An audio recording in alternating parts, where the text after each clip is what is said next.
पुणे महानगरपालिकेच्या महापौर बंगला आता उघडण्यात आलाय। 2022 नंतर पहिल्यांदाच आज या महापौर बंगल्याची साफसफाई करण्यात येणार आहे।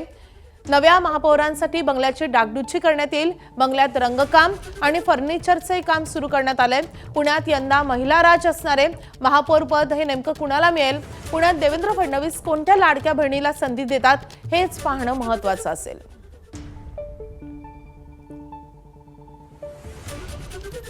पुण्यामधून आपली प्रतिनिधी शिवानी पांढरे आपल्या सोबत आहे। शिवानी, महापौर बंगला कसा सज्ज होतोय नव्या महापौरांसाठी?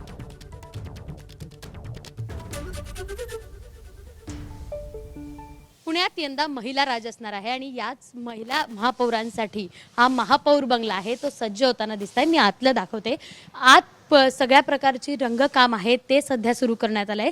साफसफाई सुरू करण्यात आलंय। 2022 नंतर पहिल्यांदा हा महापौर बंगला ओपन करण्यात आलाय आणि या ठिकाणची सगळी जी व्यवस्था आहे ती नव्या महापौरासाठी सज्ज होताना माधवी आपल्याला बघायला मिळते। बघितलं तर सगळीकडे सोफे आहेत। जे काही आलिशान या बंगल्याचं रूप आहे ते पुन्हा एकदा नव्यानं जसं आहे तसं करण्याची तयारी आपल्याला बघायला मिळते। मी जर माझ्या डाव्या किंवा उजव्या बाजूला जर दाखवले या बंगल्याच्या, तर संपूर्ण पुणे शहरातल्या महत्त्वाच्या ज्या गोष्टी आहेत म्हणजे विश्रामबाग वाड्यात असेल, आगा खान पॅलेस असेल, शिंदे छत्री या ठिकाणी रेखाटल्या आहेत आणि महापौर बंगल्यातलं आतमधलं जे काही रूप आहे ते आपण आत्ता बघतोय। उजव्या साईडला देखील आपण जर बघितलं तर महात्मा फुले मंडई, फुलेवाडा किंवा कृषी महाविद्यालय हे सगळं या ठिकाणी रेखाटण्यात आलं आहे। आणि या बंगल्यावर 2022 पूर्वी मंत्री मुरलीधर मोहोळ वास्तव्यास होते।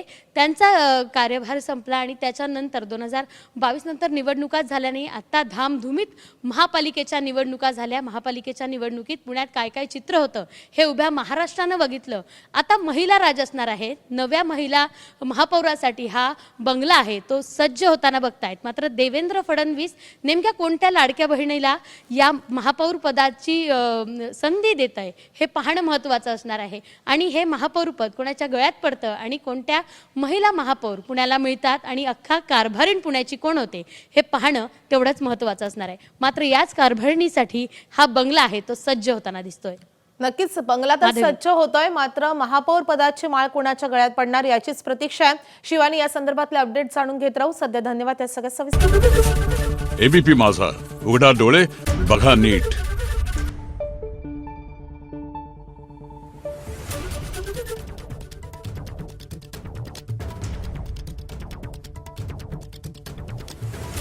Thank you.